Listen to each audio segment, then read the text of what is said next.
Yeah, so muraho neza, shatse abo Mungu. So mwino video nenchaka yayi training y'uno munsi. So abantu benshi bari kubona ino video ndabishimiye kandi ndi kubahoreza mu rukundo kandi na courage gukomeza business yazamuka mukuno kwezi kushize kwezi kwa gatandatu twagize success nziza, abantu benshi bazamutse, abantu benshi binjije volume nyinshi bageze ku levels atandukanye, ni byiza. Noneho na kuno kwezi turimo kwa gatandatu na kuno kwezi tuzafasha n'abandi biwacu twatangije n'abandi bo muri team kugira nabo bagere ku iyo level. So no June muno kwezi kwa gatandatu kuzaba kwezi kunini kambere kunjiza volume kandi dufite n'ibindi byinshi biri kuza biri imbere. So nibyo turabigiraho, ariko mwino video cyane nshaka kuvuga bw'inzozi zacu. Kwa tuvuga ngo tubaka team cyangwa tubaka no business kugira dufashe kugera ku inzozi zacu, ariko like nanje mbabaze bari kureba ino video, like inzozi zanyu nizi, yeah, ufata umwanya ubitekerezeho.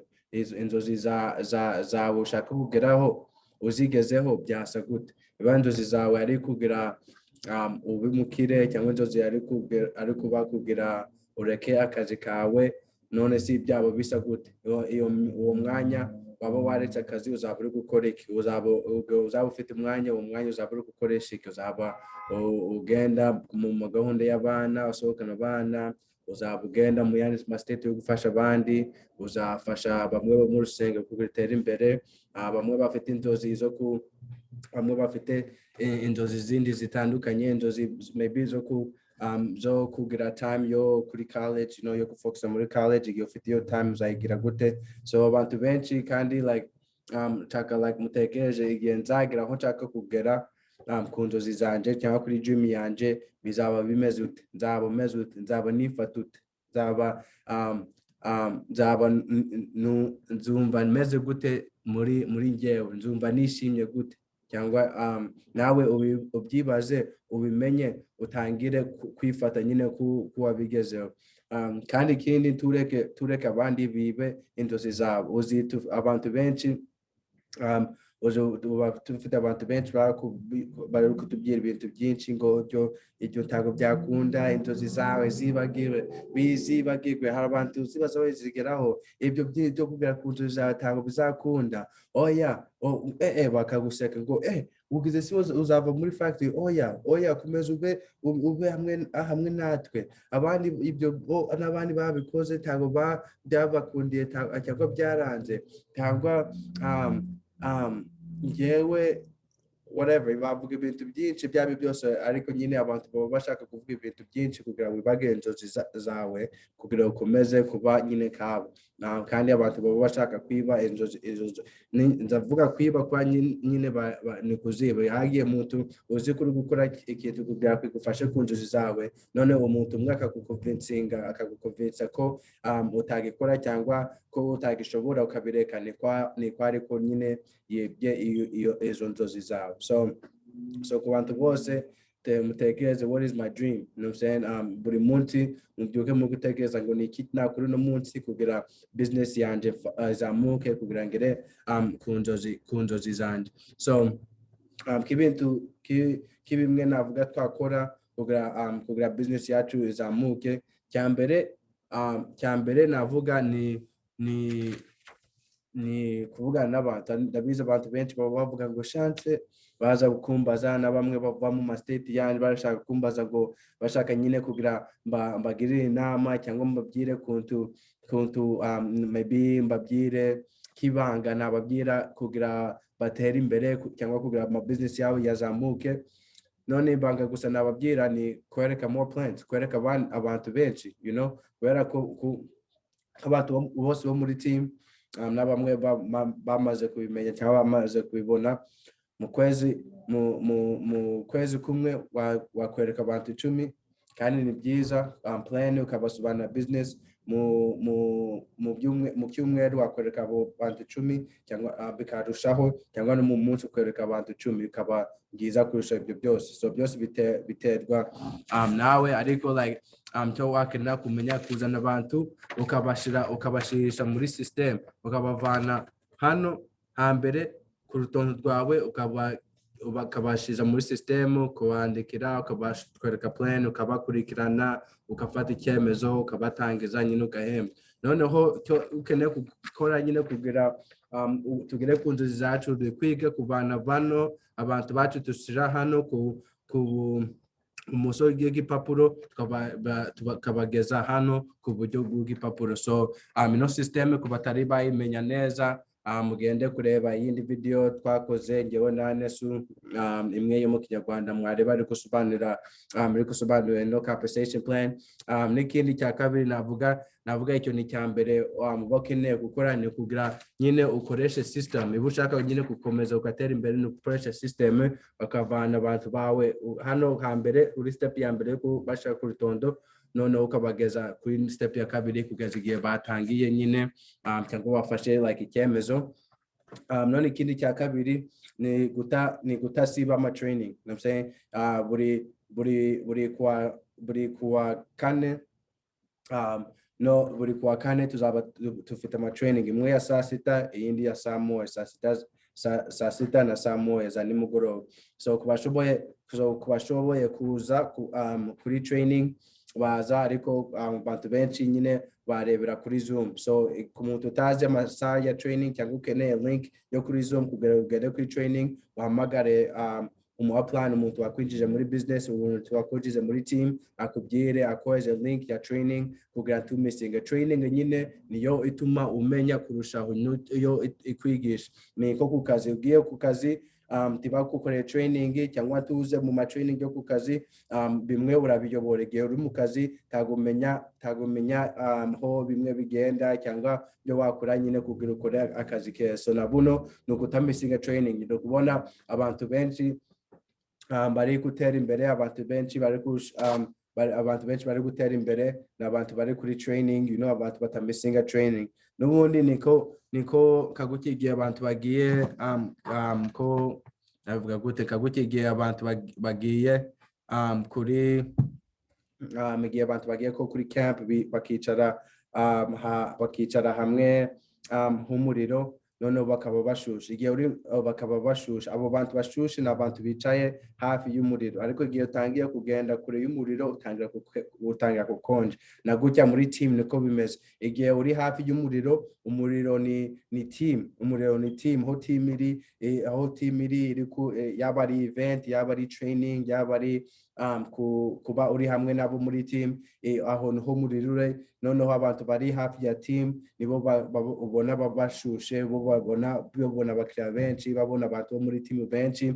Ariko ubona abantu bari hafi bari kuri ya team, abantu batagera kuri training, abantu bamara iminsi batababona bo muri team, ubona batangira gukonja, bakatangira gukonja. So ushaka kuba bashushe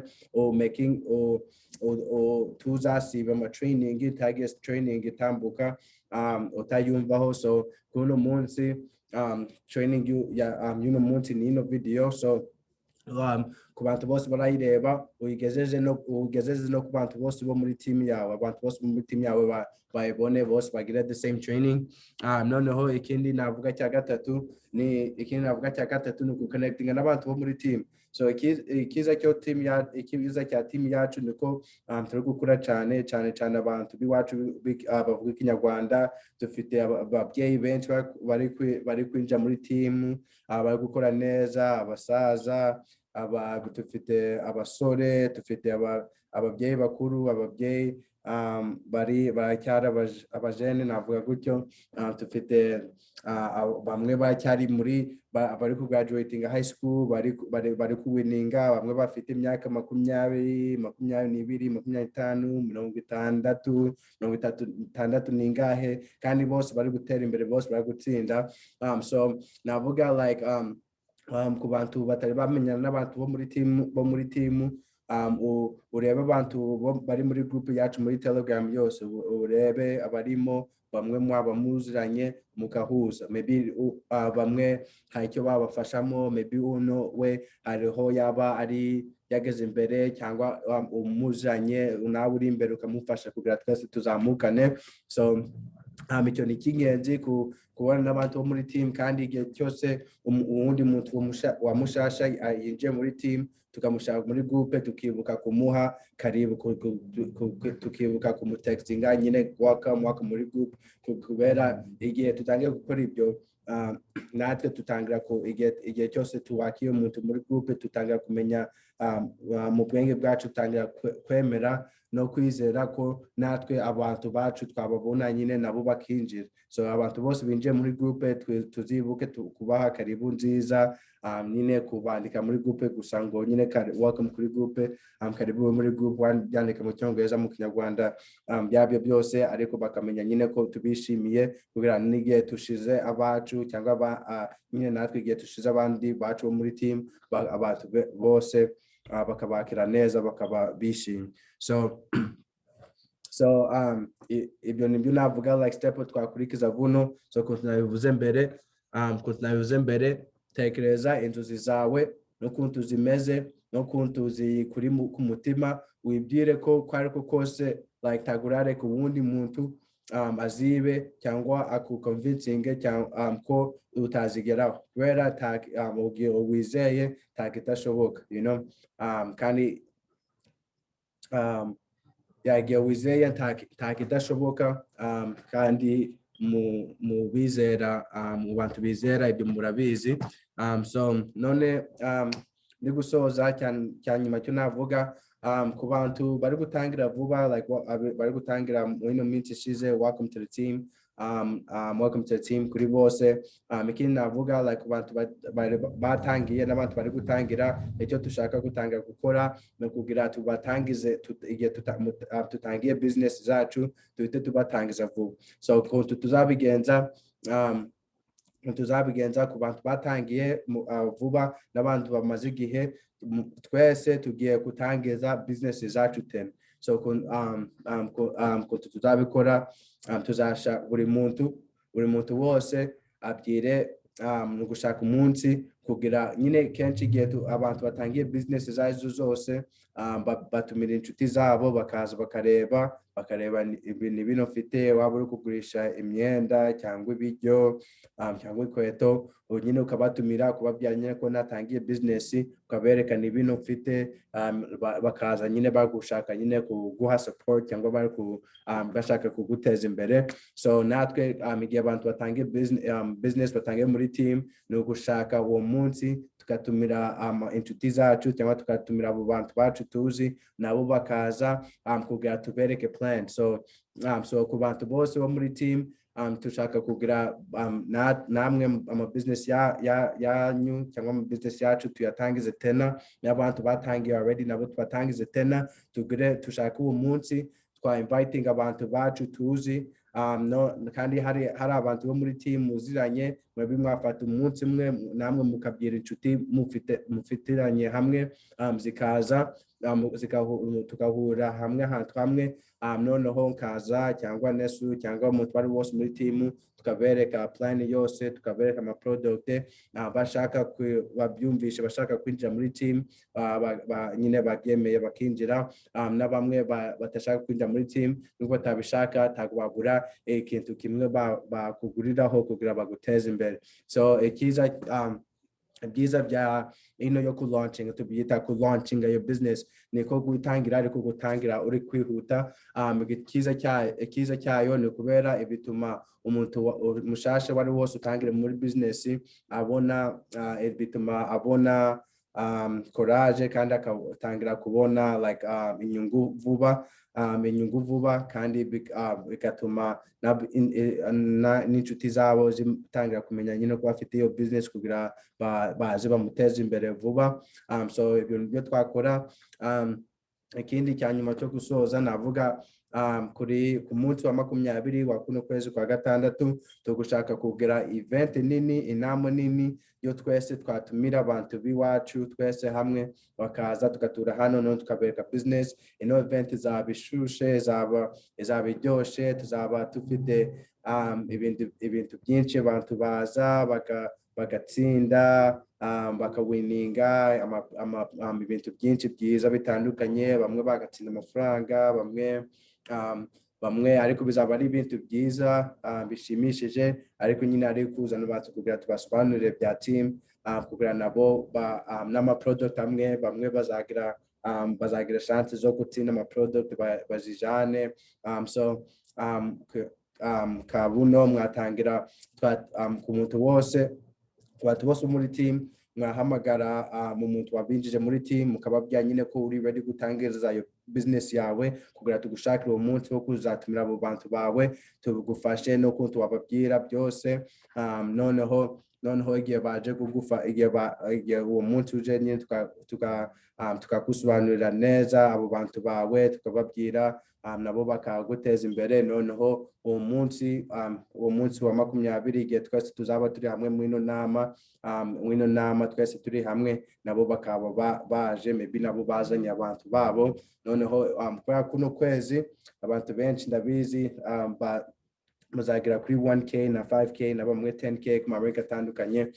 So mwese like muri hano nimsenshatsa Mungu, mwese muranzi mwampamagara cyangwa mukanyandikira mu bibazo byabyo byose mwakenera. Ku batafite numero yanje mwabaza umuntu wari wose wabwijije muri team. So kandi murakoze cyane, mukomeze kugira courage, mugire imbaraga. Imana mwese ibahe mugisha, kandi mwibuke inzozi zanyu izo Imana yaduhaye. Ntabwo Imana yaduha inzozi ikazicira mu mitima yacu kandi tiduhe kuntu twagera ku izo nzozi. So ho yakuvanye kugeza buno ntago yananirwa kugeza ku nzozi zawe. So kandi n'abandi bagera ku nzozi zabo tagaruka kuvuga Imana irabakunda kurushaweho cyangwa iki cyangwa kuturusha, niko nabo igihe abandi bababwiye ko batashoboka cyangwa igihe abandi abatizeye bo bakomeje kwizera bakakomeza gukora nyine bakagerayo. So namwe ni gutyo mukomeze kubera inzozi zanyu, natwe